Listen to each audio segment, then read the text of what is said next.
ರಾಷ್ಟ್ರೀಯ ಹೆದ್ದಾರಿ 66ರ ಸುರತ್ಕಲ್ ಟೋಲ್ಗೇಟ್ನಲ್ಲಿ ಮತ್ತೆ ಟೋಲ್ ಸಂಗ್ರಹ ಮಾಡುವ ಭಂಡಧೈರ್ಯ ಅಥವಾ ಕನಸು ಕಾಣುವುದು ಬೇಡವೆಂದು ಟೋಲ್ಗೇಟ್ ವಿರೋಧಿ ಹೋರಾಟ ಸಮಿತಿ ಎಚ್ಚರಿಸಿದೆ.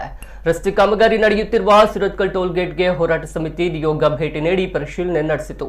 7 ವರ್ಷಗಳ ಸತತ ಹೋರಾಟದ ತರುವಾಯ 9 ತಿಂಗಳ ಹಿಂದೆ ಮುಚ್ಚಲ್ಪಟ್ಟ ಸುರತ್ಕಲ್ ಟೋಲ್ ಕೇಂದ್ರದಲ್ಲಿ ಅಪಾಯಕಾರಿ ಸ್ಥಿತಿಯಲ್ಲಿರುವ ನಿರುಪಯೋಗಿ ಟೋಲ್ ಬೂತ್ ತೆರವುಗೊಳಿಸದೆ ಟೋಲ್ ಕೇಂದ್ರವನ್ನ ಕಾಂಕ್ರೀಟೀಕರಣಗೊಳಿಸಿ ಅಭಿವೃದ್ಧಿಗೊಳಿಸುತ್ತಿರುವ ಕುರಿತು ಸಾರ್ವಜನಿಕ ವಲಯದ ವ್ಯಾಪಕ ಅಸಮಾಧಾನ, ಟೋಲ್ ಸಂಗ್ರಹ ಮತ್ತೆ ಶುರುವಾಗುವ ವದಂತಿ ಆತಂಕ ವ್ಯಕ್ತವಾಗಿತ್ತು.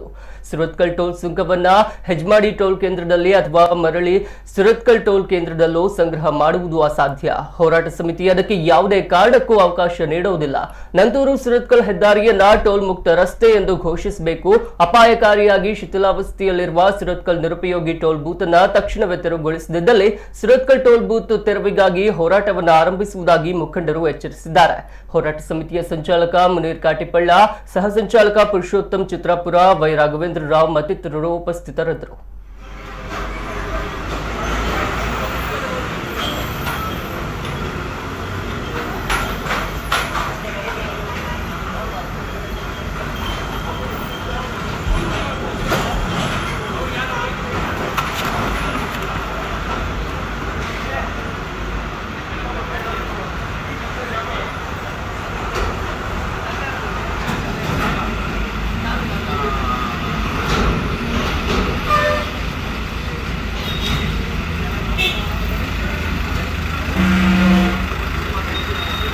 ತಿಳಿಸ್ಕೊಡ್ತಾ ಇದ್ರು. ಅದೇ ರೀತಿ ಅದಕ್ಕಾಗಿ ನಾವು ನಿನ್ನೆ ಪೇಪರಲ್ಲಿ ಕೆಲವು ಹೆದ್ದಾರಿ ಸಂಸ್ಥೆಯ ಮುಖ್ಯಸ್ಥರೇನಿದ್ದಾರೆ ಅವರೊಂದು ಸ್ಟೇಟ್ಮೆಂಟ್ಗಳನ್ನು ಕೊಟ್ಟರು.